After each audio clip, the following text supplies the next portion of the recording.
Hey everyone, Mr. Sujano here with your all stuff, no fluff news. Let's get started. Alright, to kick things off, we're talking about PlayStation 4 emulation with Shad PS4, and if you're a fan of Bloodborne and Bloodborne Online, you might be a big fan of this news here. There's a brand new video from Shad PS4 Online titled Bloodborne Online, the future of Shad PS4. Now it is worth noting this feature is currently in testing for Shad PS4, but it looks like things are shaping up pretty well. Feel free to check out the video, and if you are interested and wanted to learn more about it, like everything we talk about, links are within the GitHub link in the bottom of the description below. I don't hide my sources. And on a side note here, it is worth pointing out, unfortunately this has not released just yet, and I don't know when or if it's going to release. I would argue it's more of a when as opposed to if, but at the same time we're just going to have to wait and see. And speaking about stuff releasing, and a matter of when as opposed to if. Next up here, we're talking about SNES stuff and Epilogue, and listen to this announcement. Super Then, Super Again, meet SN Operator, our tribute to one of retro gaming's greatest chapters. Founders Edition pre-orders are open on Tuesday, December 30th, and they're starting to ship April 2026. If you're interested in backing up SNES games, this may be of interest to you. Now, for those who are unaware, we've talked about this one in previous videos, but Epilogue has released the GB operator for Game Boy, Game Boy Color, and Game Boy Advance, priced at $50. And they say here, play and manage Game Boy cartridges on your computer, plus much more. The GB operator works with retro achievements, emulators, and even more. And they say here for the GB operator, we've simplified the process of backing up and restoring your saves and game data.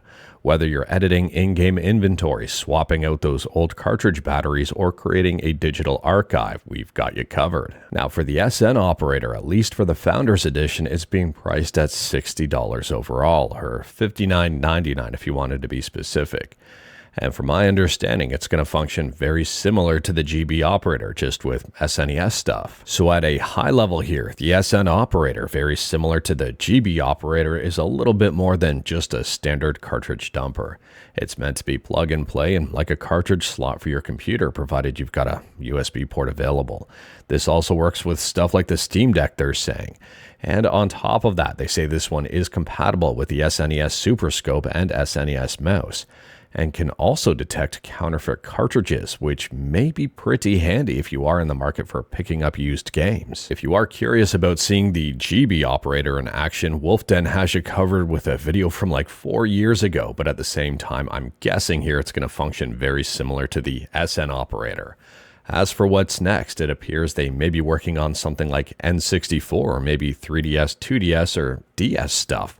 Very curious to see what comes next. Let me know your thoughts. And speaking about backing up your stuff, next up we're talking about EmuSync, which is designed for PCs and emulators. They say here, game save files are stored in different places across OS platforms, which can make syncing a challenge. EmuSync aims to simplify this by mapping locations from multiple devices to a single sync point, using your chosen cloud storage provider as the storage point. It works with stuff like Dropbox and Google Drive and OneDrive. So at the time of filming, there's a brand new update for EmuSync. Version 1.0.6 is the latest and greatest version. With this brand new update, there's now local game backups and local sync history. They say EmuSync automatically creates a local backup of your game save before downloading a newer version. Backups are stored locally on each of your devices, and you can control how many backups are kept. The default is 10. Easily restore from any previous backup if an incorrect save overwrites your progress. And also for the local sync history, you can now keep track of when EmuSync uploads or downloads files for your configured games. Useful for troubleshooting and understanding exactly when autosync occurs. Let me know your thoughts about this one in the comments below. And speaking about thoughts, next up here we're talking about Joey's retro handhelds, and Joey has a brand new video out titled You Don't Need a Front End.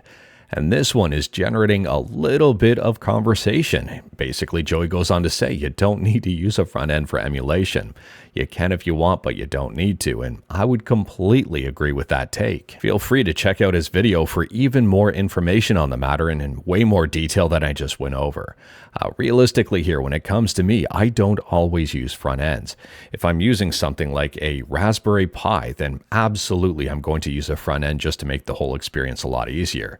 But if I'm using something like my phone or something running Android, I tend to not use a front end because I change out the emulators a lot. I configure things on the go, and I do a lot of testing where a front end just kind of slows down the process and makes it a little bit more convoluted. So feel free to check out Joey's video and let me know your thoughts on the matter. Let me know your thoughts on his take and whether or not you use a front end and why.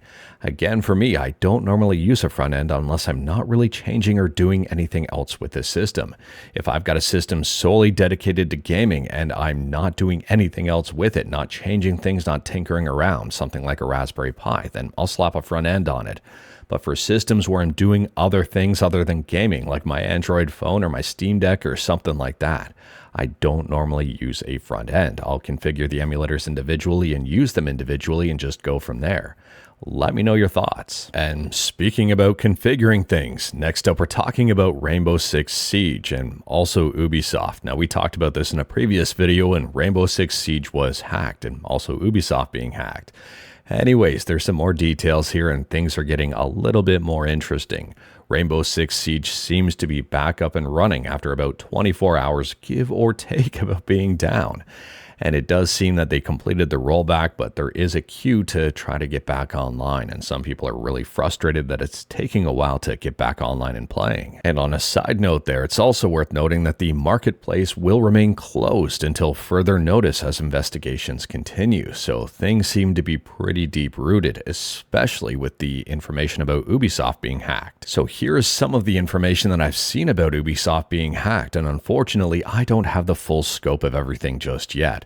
But it's being reported that Ubisoft is facing a number of hacker attacks with huge potential for consequences and leaks. Hackers seem to have exfiltrated the source code of all Ubisoft products from the 1990s to today, including games, Uplay content, and more. During 48 hours, the hackers had access to more than 900 gigabytes of data. The victims are mentioned to be Ubisoft and Crytek. Furthermore, according to the source, Ubisoft was asked to pay a ransom, and if the company does not pay the ransom and it is proven that the hackers were successful, it is expected that the production and development of all upcoming titles and remakes from Ubisoft currently in development might be leaked. That would be pretty huge. Similar attacks have also breached the Rainbow Six Siege servers. We've seen that, providing users with huge amounts of in-game credits, packs, and exclusive items. And also, the hack was seemingly conducted through MongoDB, a database used by Ubisoft and many other companies, which also might include users' information and passwords. Because of that, the security attack or exploit that is seemingly known as MongoBleed. A quick Google search of MongoBleed will bring up a bunch of articles about it, and Cyber Insider here has an article published with a lot of information regarding MongoBleed, the affected versions, and the next steps. However, and the big however here, I'm also seeing articles like this one up on Insider Gaming titled Ubisoft hack is reportedly blown way out of proportion. So the article goes on to say the breach with 900 gigs of data that was compromised is untrue. The group with such claims haven't been able to provide any evidence of the alleged breach. And another group that claimed to have breached user information has since backtracked, saying that it was false. So unfortunately, at this point in time, I don't have clear information as to the actual hack at Ubisoft and what was compromised, what wasn't, and the size of things overall.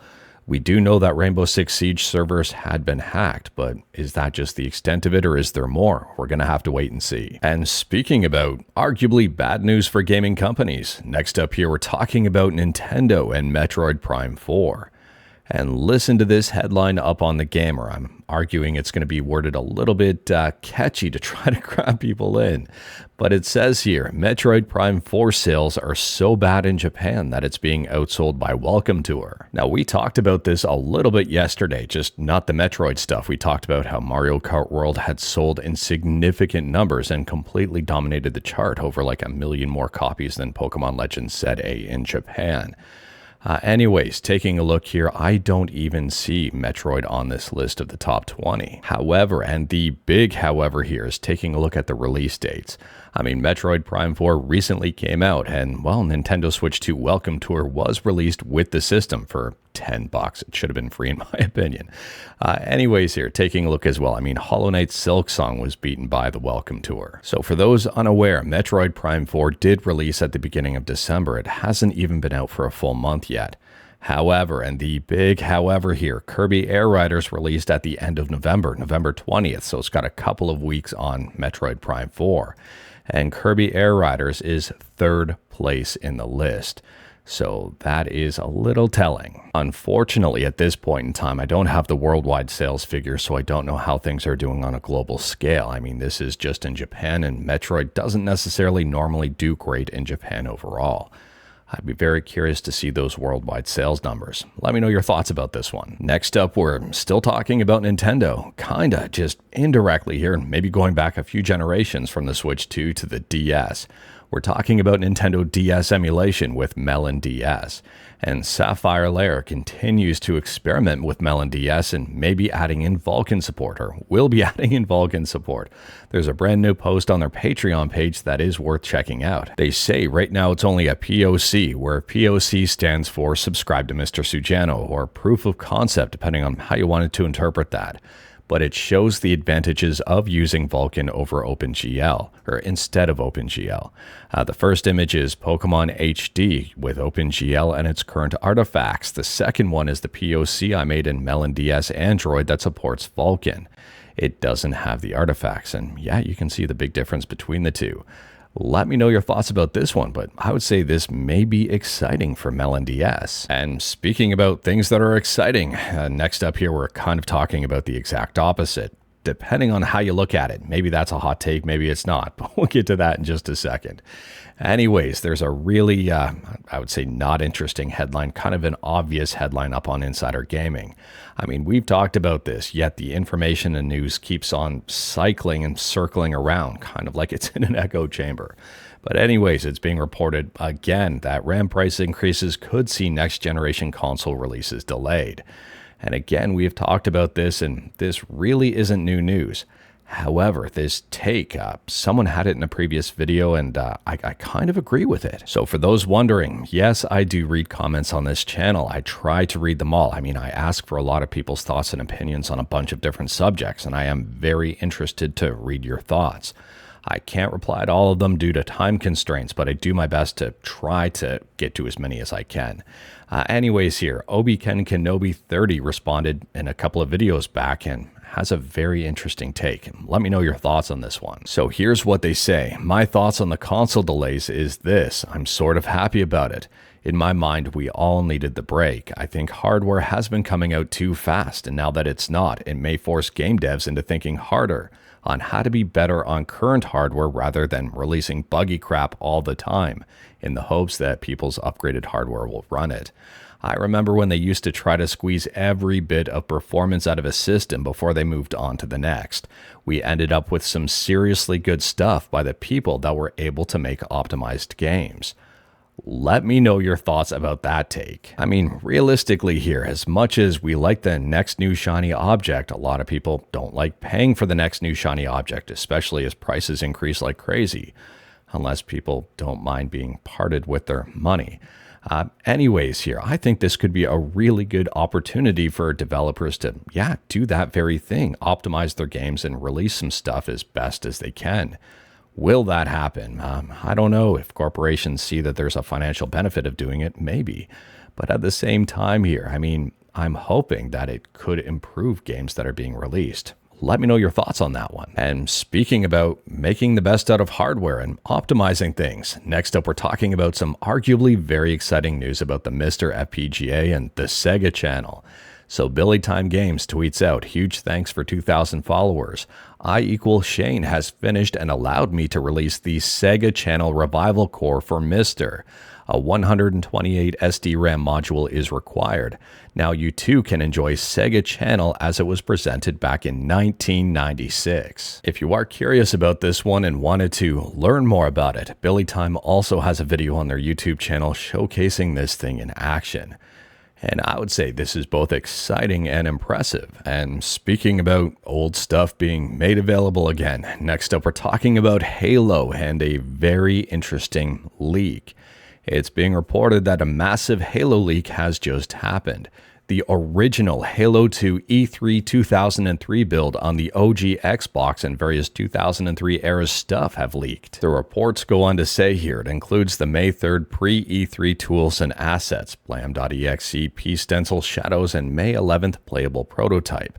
Reveals scrapped Earth City demo, test maps, levels, raw audios, early lean mechanics, CE placeholders, unused Covenant designs, Bungie dog logo, and smoother animations. And furthermore here, I guess this surfaced on 4chan, was verified and has since been preserved. And last up here, we're talking about Monster Hunter Wilds on the Nintendo Switch 2. And there's new rumors out there that make sense. I mean, it would make a lot of dollars for Capcom if this was the case.